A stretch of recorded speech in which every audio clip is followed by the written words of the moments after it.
Good evening. Thank you all for coming. It's so lovely to have you all here. It is my great pleasure to introduce tonight's talk to you, Nothing About Us Without Us, The State of Incarceration for Women. Co-sponsored by the McFarland Center for Religion, Ethics, and Culture, and organized by Sister to Sister, our women of color community here on campus. It is a great pleasure to have Andrea James with us here tonight. She does very important work and is in demand for her advocacy work around the country. And we've just had a wonderful dinner with Andrea, and we are so pleased to learn from her about her very important work. Andrea is the founder and executive director of the National Council for Incarcerated and Formerly Incarcerated Women and Girls. She is also the founder of Families for Justice as Healing, the author of Upper Bunkies Unite and Other Thoughts on the Politics of Mass Incarceration. She's a 2015 Soros Justice Fellow, recipient of the 2016 Robert F. Kennedy Human Rights Award. As a former criminal defense attorney and a formerly incarcerated woman, she shares her personal and professional experiences to raise awareness of the effect of incarceration on women, of women on themselves, the effect of incarceration on women's families, their children, and their communities. Her work is focused on ending incarceration of women and girls and contributing to the shift from a criminal legal system to community-led human justice. And so with that, I'll turn it over to Andrea. Well, thank you. I'm going to try and make this this ear mic work without it falling down. Hi, everybody. Good. Well, hi. Hi. Nice to be here. I realized on my way here that I had never been on this campus before. So as a Massachusetts native, it's very nice to be on a college campus in the Commonwealth that I have not been to. And it's a beautiful campus. And I've already had the experience of having a great dinner. Thank you for the wonderful food. I don't know whose idea it was to feed me before asking me to stand up and speak. But no, it was great. And thank you to Sister to Sister for all of your hospitality and for inviting me here. And thank you very much, Selena, for putting up with all of the shuffling of schedules and all the difficulties. But to be here is a great honor.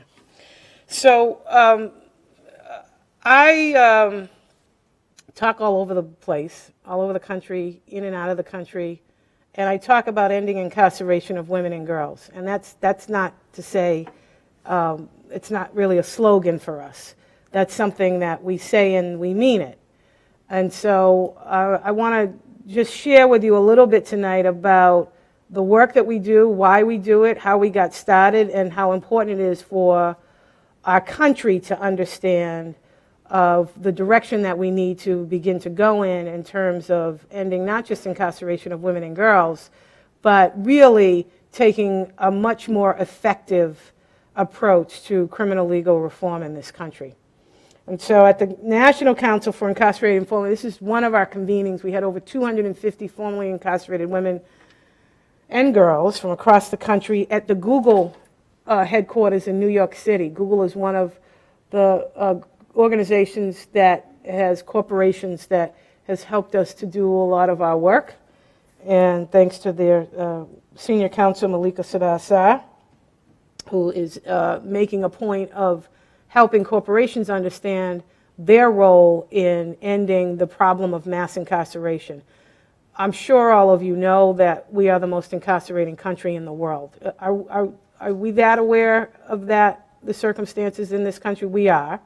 We are, for those who are shaking their head no. The United States is the most incarcerating country in the world. And it hasn't done any good for us. And so at the National Council for Incarcerated and Formerly Incarcerated Women and Girls, our mission is to end incarceration of women and girls. This is a daunting task to many, and our work is to make it the inevitable. Through the work of the National Council, thousands of incarcerated and formerly incarcerated women and girls are connecting their criminal justice reform work and sharing their expertise as directly affected women and girls. In the aggregate, as we grow in our membership, sisterhood, and common purpose, we contribute to meaningful change in public opinion and policymaking that moves us toward our goal of ending incarceration of women and girls. A prison will never, ever be a place to help a woman or girl heal and advance her life. As incarcerated women, we heard the increase in dialogue about the need to end mass incarceration, but we heard nothing about us. Nothing about the increase in incarceration of women. Nothing about the gender-specific needs of incarcerated women, and what we knew was the devastating impact on our children and communities. We started organizing from within the prison and founded our first organization, Families for Justice as Healing. FJA, as we call it, continues to be a hugely impactful Massachusetts policy advocacy nonprofit. We worked on the campaign to end shackling of pregnant incarcerated women. Up until 2014 in the Commonwealth, we shackled pregnant incarcerated women during labor and delivery. We drafted the primary caretaker bill that provides for diversion from incarceration for parents of minor children. We now have that bill sponsored in 7 states as of yesterday. Pennsylvania just picked it up. And we're in the Boston hub for the National Participatory Defense Network. And we created the series called, the community organizing series called the Women's Justice Circle. Our work at FJA led to a national network, which is the picture that you're seeing up on the board there, of incarcerated and formerly incarcerated women and girls, now known as the National Council. And the National Council serves as a platform of connectivity and support for the criminal justice reform work of our members across the country. And we act as technical advisor and network facilitator for capacity and coalition building toward the collective goal of ending incarceration of women and girls. Now, in addition to our local work in Massachusetts, as incarcerated and formerly incarcerated women and girls, we've used our voices and experiences nationally, including with the Obama administration. We helped push out federal prison more than 50 of the 102 women who received clemency through President Obama's Clemency Project, many of whom were serving life with no parole for drug sentences. We helped draft the Dignity for Incarcerated Women Act with Senators Booker and Warren, and continue to build the support and connectivity platform for our members to better assist them to do their local work under the shared goal of ending incarceration of women and girls. Our mantra is nothing about us without us, because we know that meaningful, impactful reform will only happen as a result of inclusion, elevation, and amplification of the voices and important local work being done by directly affected women. There's good reason to care about the state of incarceration here in Massachusetts. There are 17 state prisons where approximately 11,000 men and women are incarcerated for sentences of 2.5 years or more. The 2015 budget for prisons here in the Commonwealth was $583 million, but less than 2% of the yearly budget supports prison programming. There are 14 sheriff's departments in Massachusetts, each with a minimum of 1 jail house of correction. People serving time in jails are sentenced to less than 2.5 years. Most troubling is the numbers of people incarcerated pre-trial, meaning they have been convicted of nothing, yet they are held in jail due to being too cash poor to pay bail or for violating a term of parole or probation. Of the approximately $583 million Massachusetts spends to incarcerate people annually, at least 50% was spent on incarceration of people in county jails who had not yet been convicted of anything. As other states take robust steps to reform their bail system, including eliminating cash bail, Massachusetts has failed to create meaningful fixes to the state's flawed bail system, proven to discriminate against the poor and people of color. Instead of bail reform, the current proposed measures instead are viewed as steps backwards. There's nothing about the proposed legislation that prevents bails that people can't afford, and proposed measures would expand the reach of pretrial supervision to poor communities across the Commonwealth already crumbling under the weight of the criminal legal system. This is not meaningful reform, leading to reducing the reach of the system in the lives of people from communities disproportionately targeted. African Americans are overrepresented in Massachusetts prisons. The African American population in the Commonwealth is 7%, yet makes up 26% of the incarcerated population. Latinos are 10% of the population and make up 24% of the incarcerated population. And for those communities, meaningful reform looks like measures that end cash bail, immediately and significantly divert people from incarceration, decarcerate and allocate justice reinvestment savings to community-led organizations working to rebuild our communities. In light of recent reports demonstrating this need, now is the time. In 2015,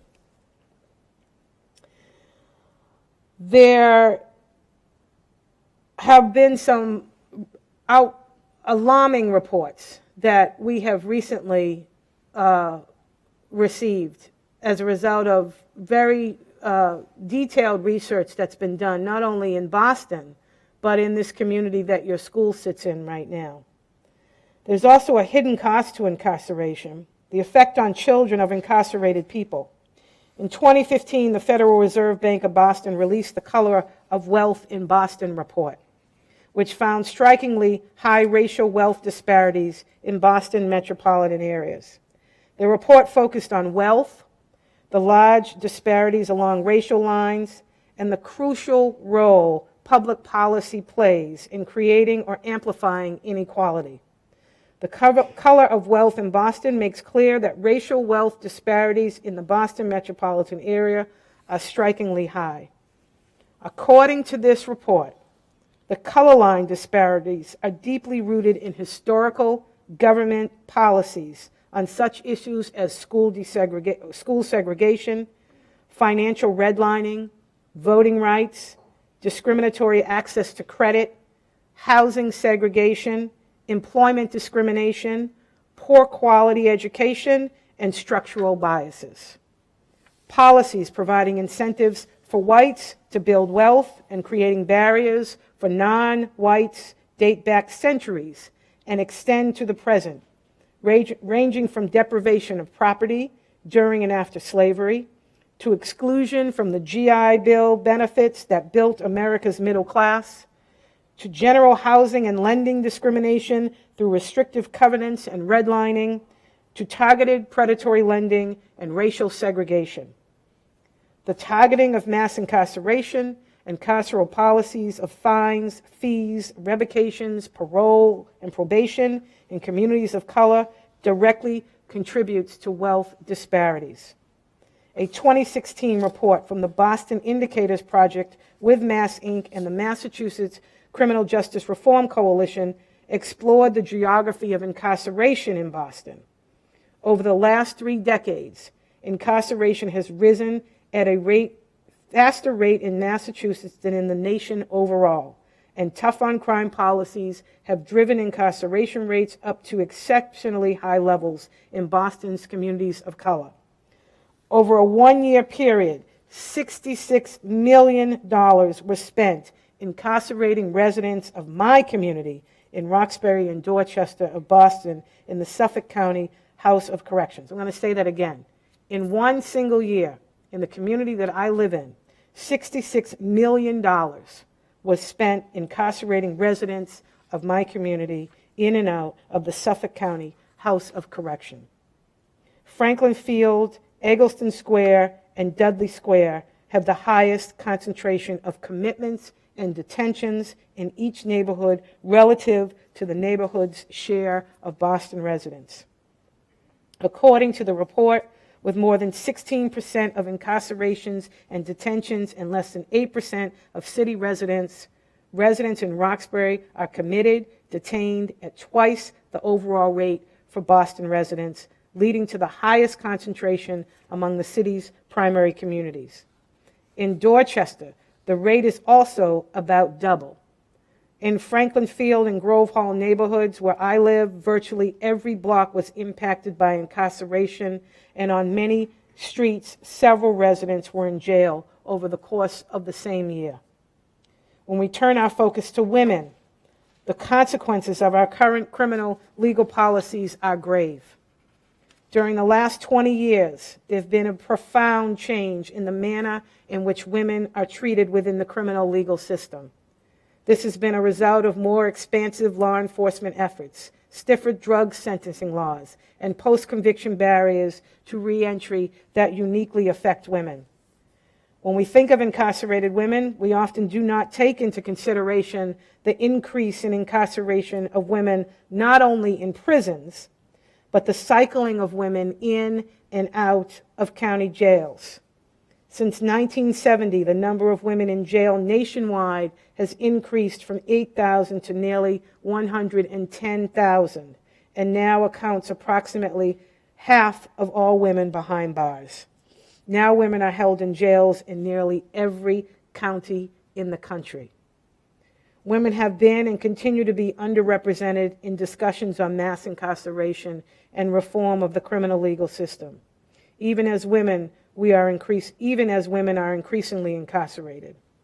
Incarcerated women are disproportionately people of color, overwhelmingly poor and low income, survivors of violence and trauma, and have high rates of physical and mental illness and substance use. Most are charged with property and drug-related offenses, and most were the primary caretakers of their children prior to their incarceration. If you've ever experienced hearing the cries of a woman on a prison bunk at 3 o'clock in the morning who is desperate to get to her children, it is something that you would never, ever forget. There is a profound link between child sexual abuse and violence and incarceration of women, and studies report 25 to 37% of women prisoners reported that they had been physically or sexually abused prior to the age of 18. Just as disturbing as the reports of sexual abuse of women in prisons, largely at the hands of male staff, a report by the Human Rights Watch documented custodial sexual misconduct by male officers that included vaginal, anal, and oral rape of female prisoners, and near total authority to provide or deny goods and privileges to female prisoners to compel them to have sex or to reward and silence them for having done so.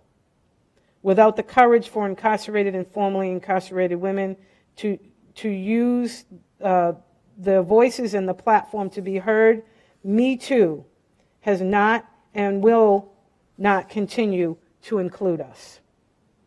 Society suffers when we remove women from our communities. In Boston, about 1 of every 20 children has had an incarcerated parent. Youth of color are more likely to experience their parent getting locked up.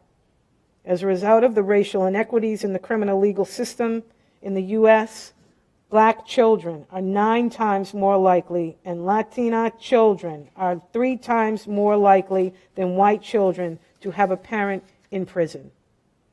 Kids with incarcerated parents are at risk of facing a variety of physical, mental, and behavioral health issues throughout the rest of their lives as a direct result of separation from their parent due to incarceration.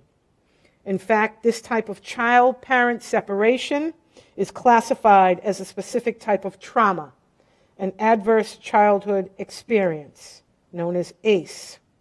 Across Massachusetts, about 5,665 children are separated from a parent right now due to incarceration. Mothers and grandmothers bear the burden at home. When a father is incarcerated, his children's mother remains as the primary caretaker 90% of the time. When a mother is incarcerated, her children are often displaced from their homes and frequently placed in the care of their grandmother. In both of these situations, mothers and grandmothers face the additional financial burden and emotional toll of a single-parent home. Yet with all of this knowledge, and even now including the voices of incarcerated, formerly incarcerated, and other directly affected people, the response too often is, but here in Massachusetts, our incarceration numbers are relatively low. Our response to this, that is all the more reason to end incarceration of women and girls. At FJA and the National Council, we think we know how. Community-based sentencing is healthier and fiscally responsible alternative. The benefits of allowing incarcerated parents to stay with or have more contact with their children are tremendous. Parents are more likely to succeed at treatment for substance use disorders and less likely to return to prison. By staying connected with their parents, children have the opportunity to experience healthy development and attachment, which contributes to good mental health and fewer behavioral issues. Community-based sentencing also decreases costs to prisons and jails and keeps parents connected to the workforce. The primary caretaker bill, Senate Bill 770, was written by incarcerated and formerly incarcerated women and girls, and that's exactly what that primary caretaker bill would provide more opportunities for. We are consistently reminded that the numbers of people in prison in Massachusetts is small in comparison. They tell us that our numbers of incarcerated women are even smaller. They speak as if our smaller numbers equates to the experience of incarceration as insignificant in the lives of the incarcerated and formerly incarcerated women, men, and children who have endured this. Our response to this as the women, mothers, wives, aunts, sisters, daughters, and grandmothers is that if our numbers are so small, then let's end incarceration of women and girls in Massachusetts. Let's invest fully in more effective community-led solutions. Incarceration in Massachusetts is overwhelmingly represented again in communities of color. There is not, again, in our community, a household that has not been affected by a loved one's incarceration. And so we have to do more. We have to focus on building capital in these communities by closing the wealth gap and increasing access to sustainable employment. Let's divert spending on prisons and jails to community-based mental health and substance use treatment, housing, education, green spaces, and investment in worker-owned businesses.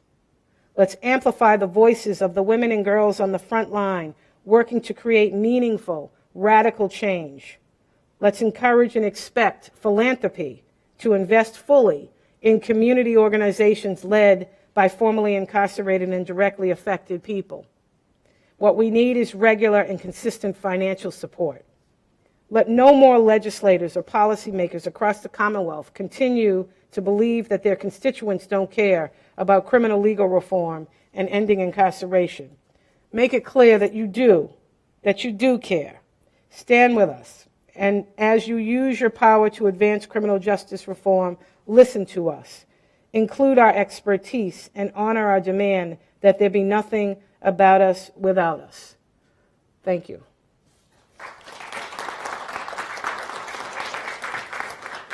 I want to point out a couple of things. That is our homepage of our website. I want to invite people to please go to that website, click on that purple button. You don't have to be an incarcerated or formerly incarcerated woman or girl to join us, but by joining us, you support the work, the very important work that we're doing on a national level. The other thing that I want to point out is that this is a map, and I point this out every time. What do you think that's a map of? Anybody?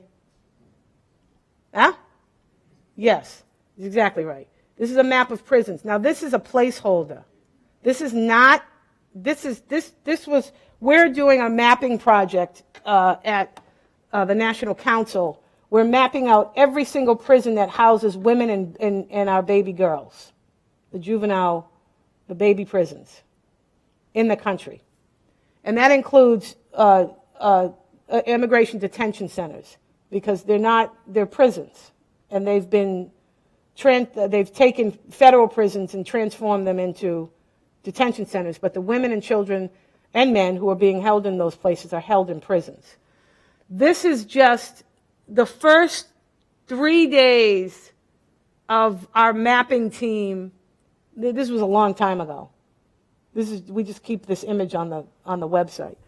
The first 3 days of the mapping team starting to map out the women's prisons in this country, and jails, jails that hold women and girls in the country. This was 2.5 days into the mapping. And we stopped because, as you can see, I can't remember if I'm not, okay. We stopped, and we just used it for a picture on the website, because we realized we were only 2 days in, and we were halfway down the spreadsheet of like 100 spreadsheets, more, right? Pages. There was no way, it would just be a mess, right? But I keep it up there, and when I come and speak in schools and places like this, I wanted the team to keep that up there so that I can show people that these places are real. I lived in one of them for 2 years. They're called prisons. They're crammed full of women who come from communities just like the community that I live in. And there's an energy even just looking at this picture, right? Whether you know what it's like to live in a prison or not. There's an energy to just looking at this picture. Now, think about that. This is a tiny, tiny, tiny, tiny representation of the numbers of prisons. This is not even talking about the men's prisons. This is a tiny, tiny, tiny, tiny piece of the prisons in this country.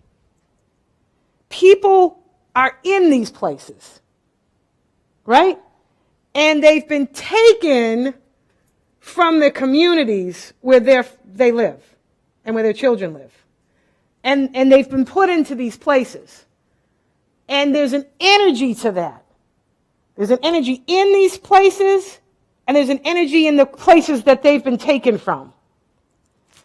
And just looking at that, right? You feel the heaviness of that?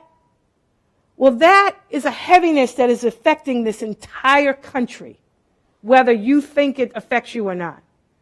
It's a heaviness that is affecting our lives as human beings, right? And it's a heaviness that is really robbing this country of its brilliance, because we're smarter than this. We're better than this, all right? We just are. And we can figure something out that is better. We know for a fact that, how many of you have heard evidence-based practices? Right? Okay. So we know for a fact, nobody ever asked prisons if they had proven that they were evidence-based practice. You know, it was a good evidence-based practice. Nobody has ever asked that question. We do know for a fact that they are not. That their outcomes are horrific and do nothing to help people heal and advance their lives. And prisons in this country actually have nothing to do with public safety.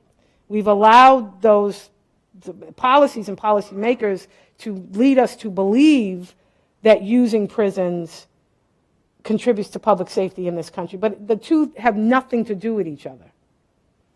And if we really cared about public safety for everybody, not just a very small percentage of the country, we would be doing things that helped everybody to be healed and healthy and safe, right?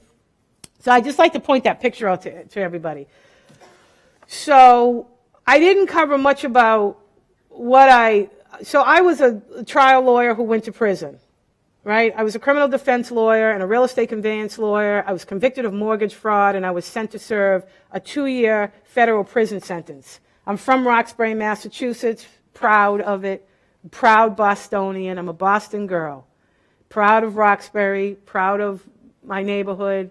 My family have been there for 5 generations, and my children are the 4th generation to live in the same house that I grew up in and my mother grew up in.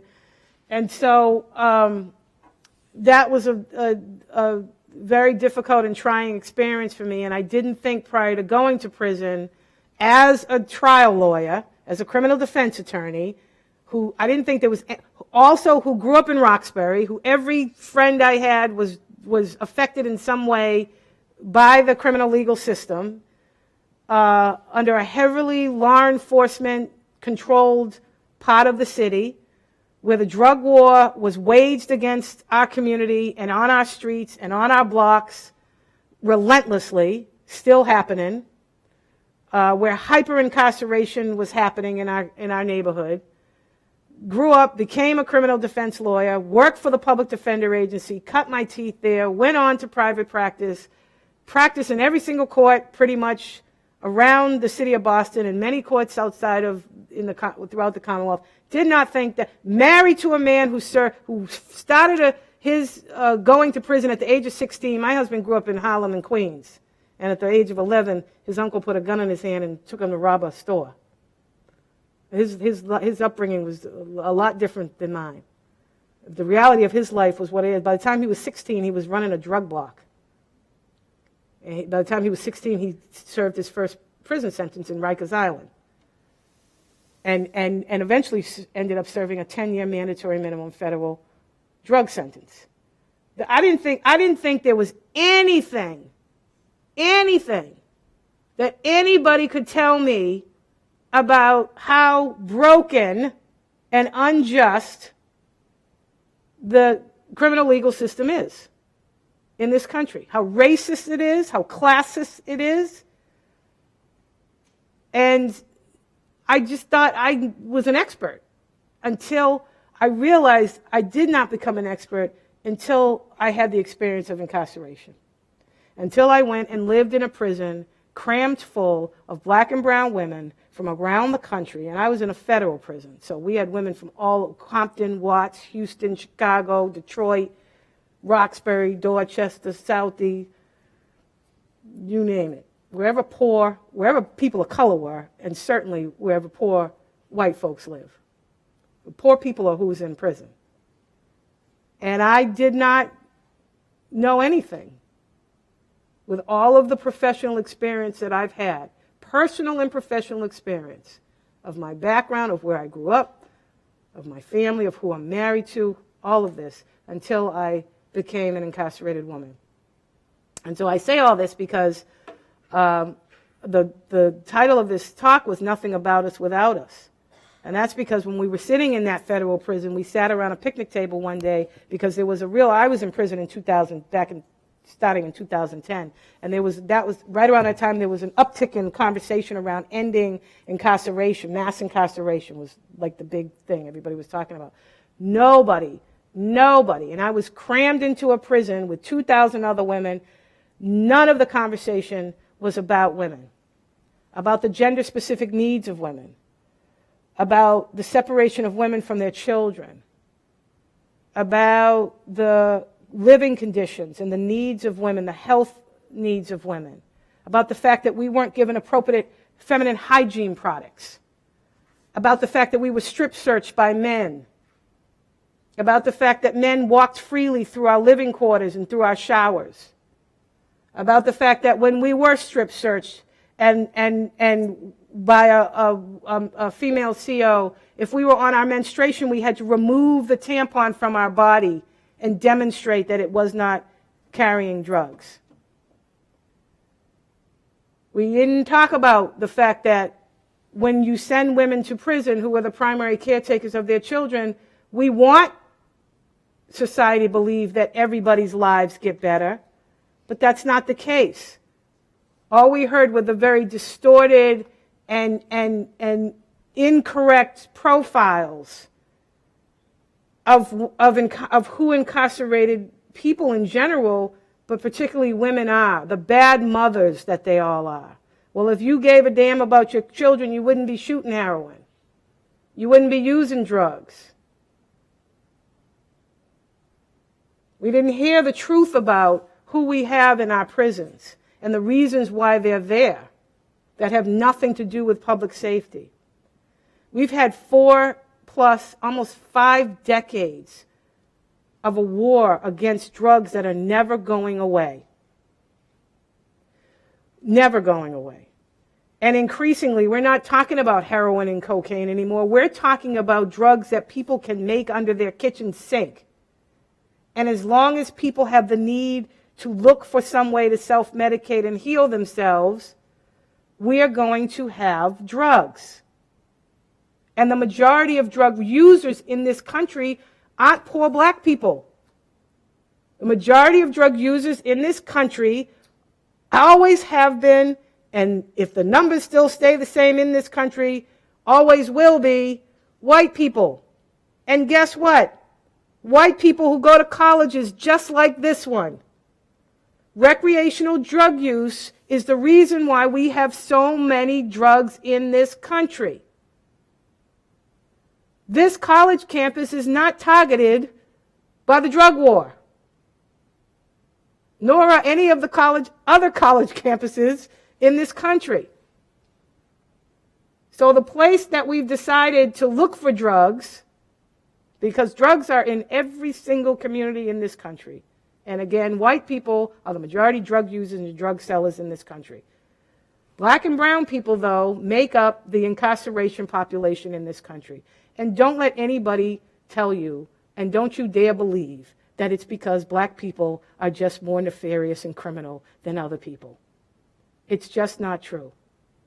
If you took the effort and spent the money to police and target any other community in this country the way that they look for drugs in black and brown communities, poor black and brown communities, you will come out with the same result.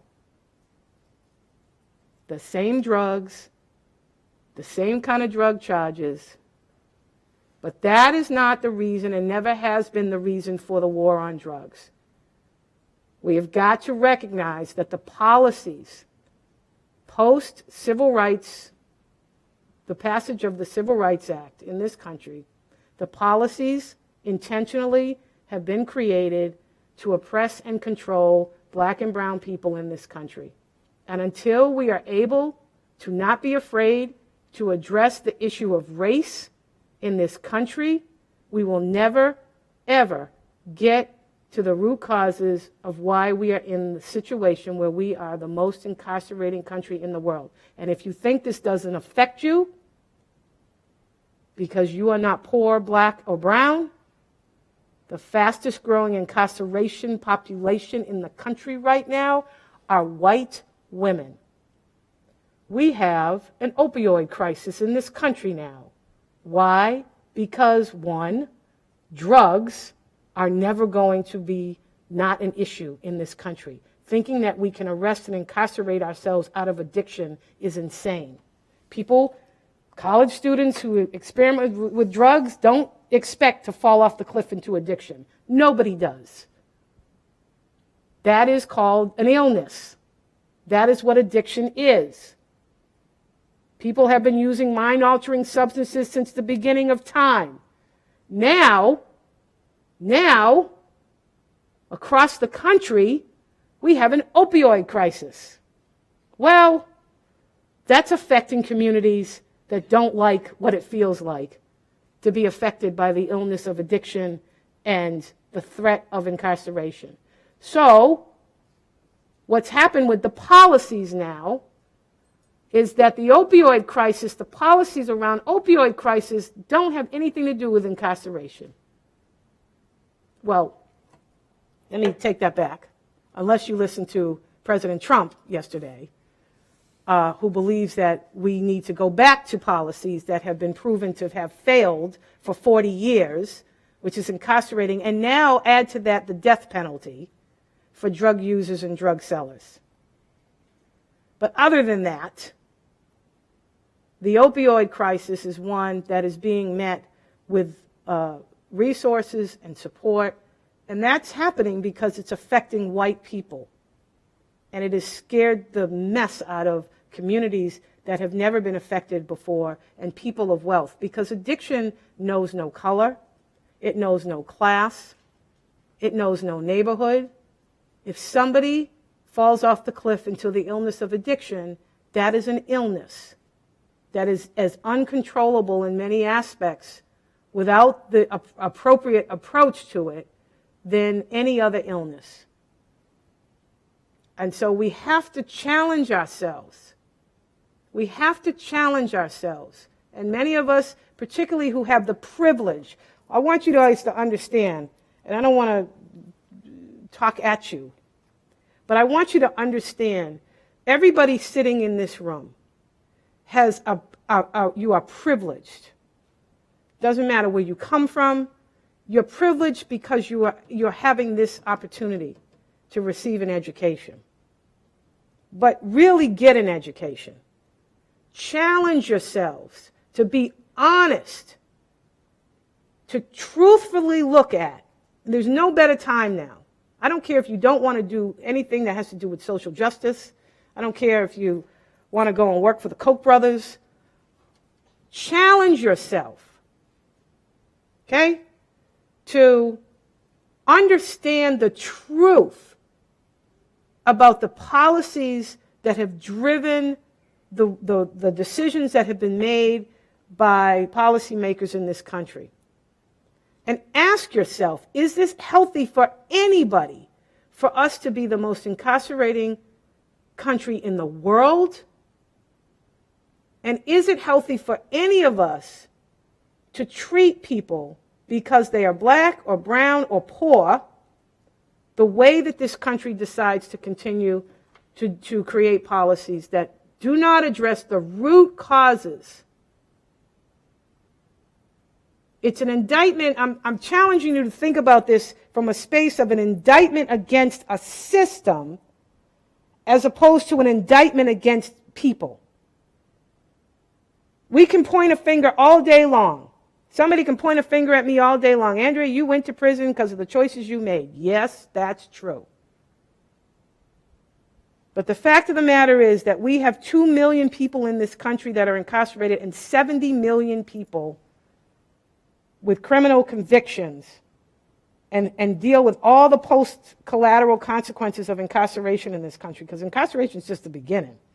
In some cases, it's almost the easier part of it. We haven't even talked about parole, probation, shackling, and it's ankle shackling. It's not ankle bracelets, right? It's not GPS monitoring. It's further incarceration. That's not criminal justice reform. That is not reform. GPS monitoring and ankle shackles are not an alternative to incarceration. It is incarceration. It's called incarcerating people now, where you don't have to put them into a prison. We're now just going to incarcerate these same communities in their own communities. It's wrong. Money bail. It's wrong. It's wrong. Wealthier communities don't sit in prison because in county jails when they're arrested because they have the money to bail themselves out. Poor people stay, and it is disastrous. They lose their children. They lose their apartments. They lose their job. So I want you to take these issues not just from the comfort zone that you might find, even those of us who are, I'm a prison abolitionist. Take these issues and really dig deep and have these conversations on your campus, and don't be afraid to say, I don't know, or yeah, I think these things. I think all people that look like you do stuff that I think all that about you. Really take this time. Our country needs this to push ourselves beyond our comfort zones to really come to some better decisions about how we want to move forward as a country. I want to give you guys some time to ask some questions if you want to. I kind of jumped around a lot, but you guys are our future, right? You guys, this is much more important than just hearing somebody talk about stuff that I'm sure if you were interested in coming to this talk, you probably already have a pretty good idea about, right? There's a lot more students at this college than are in this room. And most of you, I can almost guarantee, have some interest in some sort of social justice or trying to work toward it, or being a part of the contribution to equality and justice in this country. So you guys also have to be the ones that continue. I was walking down the hall, and the sisters showed me these beautiful posters of the young men who are part of, what's the name of the? Redefining Black Masculinity. It was beautiful, really. But you have to challenge your school. You have to challenge each other to continue to do things. White students, challenge yourselves. We are not going to end the racism that is baked into the policies and the politics of this country without white people being unafraid to address racism head on amongst yourselves. Talk amongst yourselves. Right? And then come back and go back, talk amongst yourselves, come back in. Go back, talk amongst yourselves, come back in. We got to challenge ourselves to really create this change that we need to have happen. We don't need prisons in this country. We don't need them. They are never, ever going to, we don't need them to give people who are one paycheck away from a prison bunk a job either. Right? As a prison abolitionist, I not only want to close prisons, but I want to help the people who have found themselves desperate enough to take a job where they have to work in a prison, to really dig and explore their lives to figure out what else is possible that I could do with my life other than this. 3 corrections officers committed suicide in the 18 months that I spent in the federal prison. It's not a healthy environment for anybody. 2 of them shot themselves in the head, and the other one hung herself. It's not how we're to live as human beings. And to go and to hold that in place, and all the brutality and the inhumanity that happens inside of a building we call a prison, and to justify it because some of the strongest unions in the country are corrections officer unions, to call it, to keep that in place to protect jobs. There's other ways that we can do this. Prison is never, ever, ever going to be the answer. And most of the people that are held there are coming home. So I really want to challenge you guys as students to think about this a little bit. And there's all kinds of projects going on around the country about reimagining our country and our society and our culture as one that does not include prisons. And we don't have all the answers, even those of us who think we do. We still have to, struggle to do this every day and to think of other things. But I do know this, that I lived in a prison. So if you haven't lived in a prison, talk to people who have when you're trying to come up with ways of creating policy on behalf of the lives of people that you haven't walked in their shoes or understood what that's like. It's what we call causing further harm. And as long as we continue to do and create policies and do work that doesn't end the harm but causes further harm, it's going to encroach upon your lives at some point. You may not think so, but the opioid crisis is a perfect example of that. The last thing I want to say is the opioid crisis is also a perfect example of what it looks like to be a prison abolitionist. Wealthy white communities are dealing with the opioid crisis from a very different place than how poor black communities are dealing with the illness of addiction and drugs. We have examples all around the country of prison abolition right now. Look at white communities in the opioid crisis, wealthy white communities, because poor white communities are going to prison. That's happening right now. The same thing that's been happening for decades of poor black people is now happening in poor white communities across this country. The prisons are filling up with poor white people. So that whole thing about when they come for me in the morning, right? Now, well, it's expanding. But right now we have an example of what prison abolition looks like. And that's the response in wealthy white communities to an opioid crisis. Right? Their folks aren't going to prison. So it's not that we already do that. We already do this in this country. This isn't some radical idea, prison abolition. It's how all other communities with wealth and resources have always functioned. So I guess that's all I got to say. If anybody has a question after that rant, feel free to ask. If you've ever lived in a prison and you were actually lucky enough to be one of the people that got to leave that prison, one, you never forget the people you left behind, right? And I will never forget the women that are still there. I came home in 2011. There are women who had been there 10 years before I got there who are still in that same prison right now, right? And there is an injustice that's happening against all of us. It's not, this is an injustice that we should all be outraged about. The very same billionaire industrialists in this country that are killing our climate, that are gutting public education, that are fighting workers for fair wages, that are trying to eradicate the opportunity for people to have health care.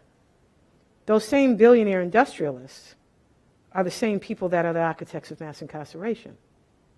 These problems aren't as far apart as they seem.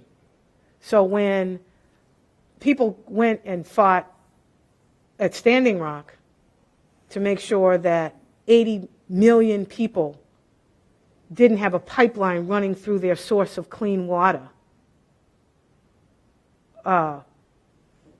many of those same people stood, outside of the White House with us when we fought to push 50 of the 102 women that we got out serving life with no parole sentences, right? These issues are all interconnected. I don't want to go too far off into that, but capitalism is an issue that we have to look at. Because as long as capitalism is in place in the way that it is in place now, we are going to have these issues. And the lack of clean water is going to affect all of us in a very short period of time. I don't care where you live. I don't care how wealthy you think you are. I don't care how much access you think you have. You are going to, in this world, but even us as Americans are going to run into the problem of, see, I talk about capitalism and the lights are going off. It's like, get her out of here. But I'm just saying, we have to think about the wealth gap in this country. We have to think about greed. We have to think about the planet. We have to think about how, do you imagine how amazing it is? Think about it right now, as we're sitting in this room together. We are spinning, turning, spinning, and in a galaxy that at any minute we could just fall off of something, or the moon could go off, so the moon's balancing the earth and keeping us all together.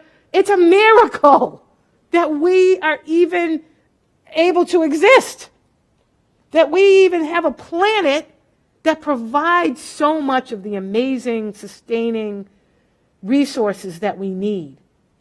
We couldn't live without clean water. And we're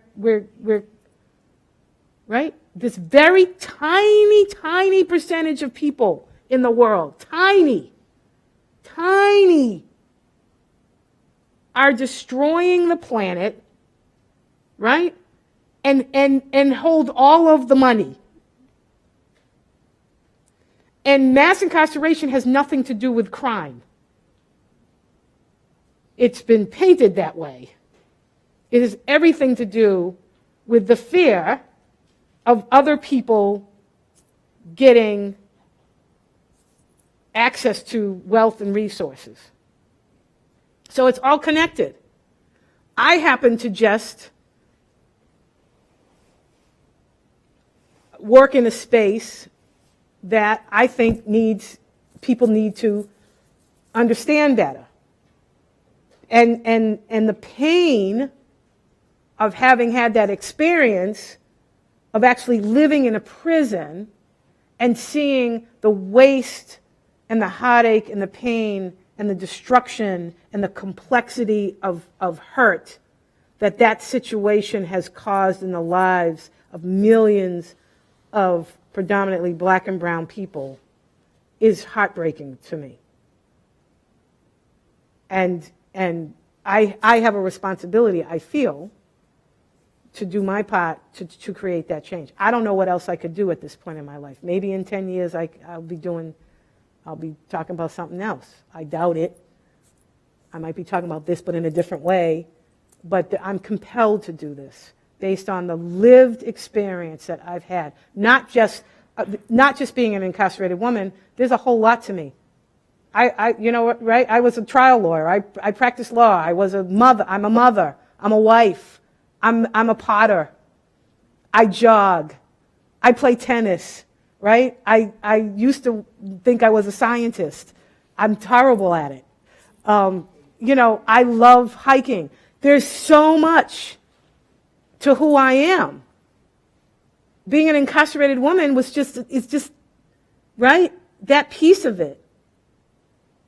But I had that experience for a reason, and I have to believe that. And it instilled in me something that I'm not willing to pretend I didn't see and experience, that there is a grave injustice happening in this country. And shame on me if I don't do everything I can to create change with that. And so all these issues, they're all the same. I care just as much. If you break a branch off a tree, my father calls you a murderer. He's an environmentalist, and you can't pick flowers, because right, they're all connected though. Yeah, it's a long answer. Sorry. Yes.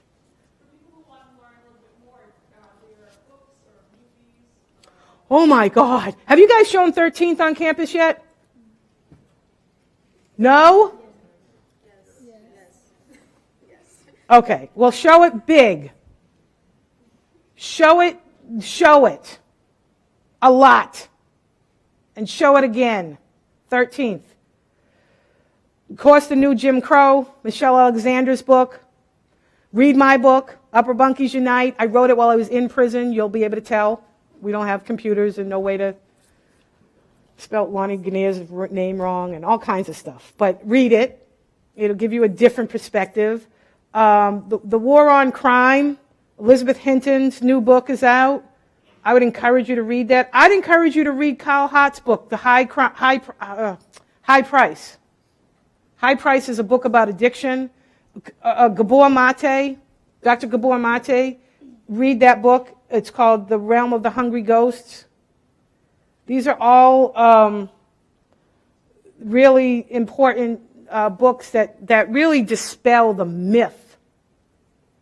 Elizabeth Hinton's new book, The War on Crime, really chronicles very well the policies that were created starting from the Kennedy Johnson administration forward that led us to from a war on crime to a war on drugs and mass incarceration. These things dispel these myths. Kyle Hart, brilliant young guy from neuroscientist at Columbia University now, wrote this book. He's an expert on addiction. He came from the neighborhoods in South Miami, and it's brilliant how he just helps us to understand addiction, right? And why the answer that we create for addiction should not be more incarceration, more law enforcement, and the death penalty, right? So that's there's some good stuff, man. There's good stuff. The Golden Gulag by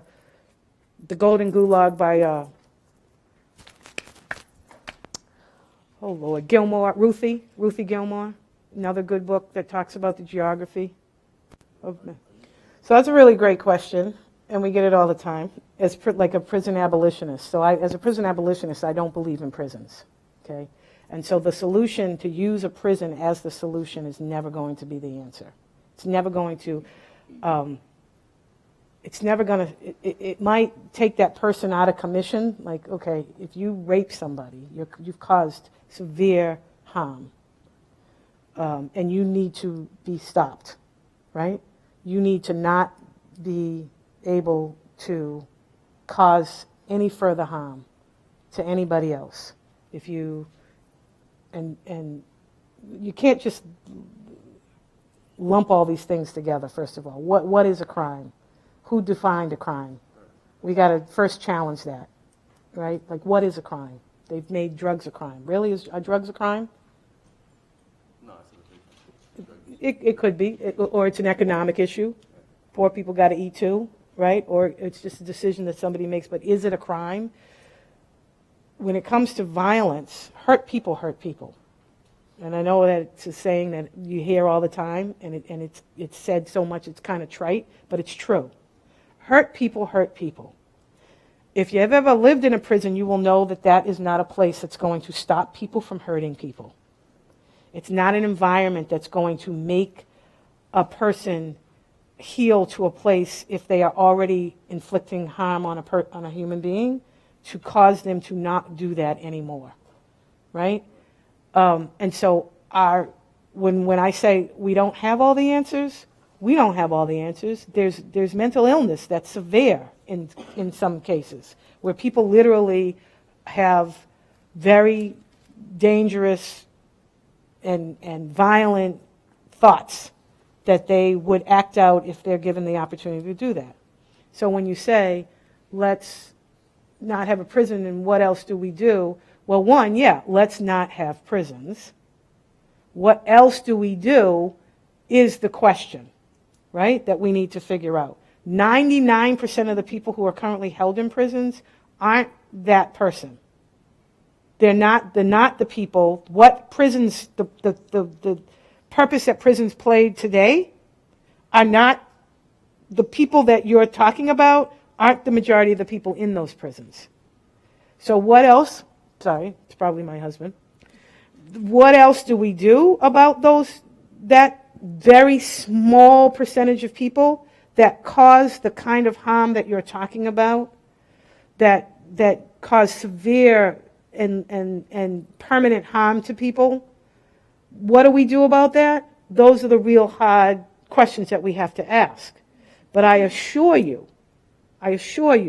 that where they are being held in the current day prisons that we have in this country are not the answer, right? That's kind of some of the stuff that I was referring to. Let's start to pull that apart, right? Right now, our prisons aren't full of those people. They just aren't. We're led to believe that everybody in prisons, particularly black men in prisons, are all homicidal maniacs. And I want to tell you something about that too. Environments cause circumstances that are situational. If you change that situation in any way, the outcome would not be the same.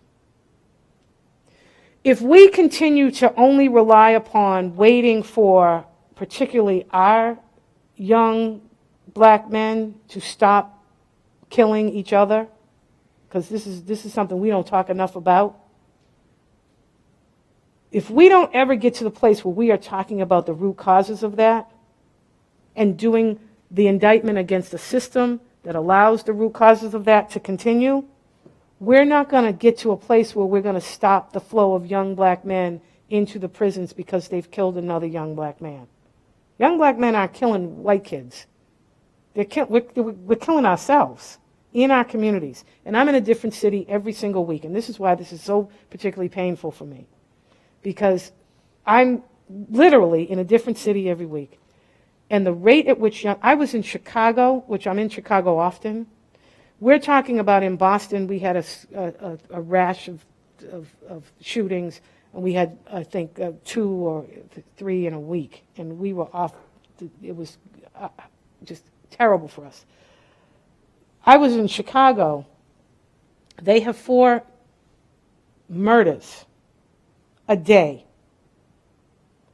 That does not even begin to account for the number of injuries caused by gunshot from just shootings. I'm talking about homicides by young black men against other black men. If you take all of that into consideration from city to city to city to city to city, we are in a very frightening place. What are we doing about that? The response to that is to increase law enforcement. That's the record they keep playing over and over and over again. That's what they're doing. They keep sending in more law enforcement. That has nothing to do with the root cause of a systemic problem that got us to a place where young black men are killing each other. So until we take a stand and say, we don't have all the answers, but guess what we know is not the answer. And we refuse to allow policymakers to continue to create the BS that they keep reviving every administration over every administration. We refuse to allow you to continue to do that and ignore the root causes of why this is happening. And so we can, we can do that, or we can really push for some radical change. That's what my community needs. But we're met time and time again. We're in Massachusetts right now with a legislature that's in committee that cannot even end money bail, that cannot pass a law to a primary caretaker bill to keep primary caretakers with their children as opposed to separating them through incarceration. There's no reason for money bail. None whatsoever. And so maybe prison is an extreme for people, particularly, I don't know, and I have no idea where you came from or where you grew up. I don't know. I know where I grew up. And I do know, and I'm saying you're making policy decisions based on what you say I'm worried about. And we're trying to offer some solutions that are very different. And we're the people living in the communities that you claim that you're trying to provide public safety for. I don't want any more law enforcement in my community. The answer for me is not to increase drug detectives in my community that already circle the block that I live on incessantly, all day, every day, and arrest the people of my community. I don't want that anymore.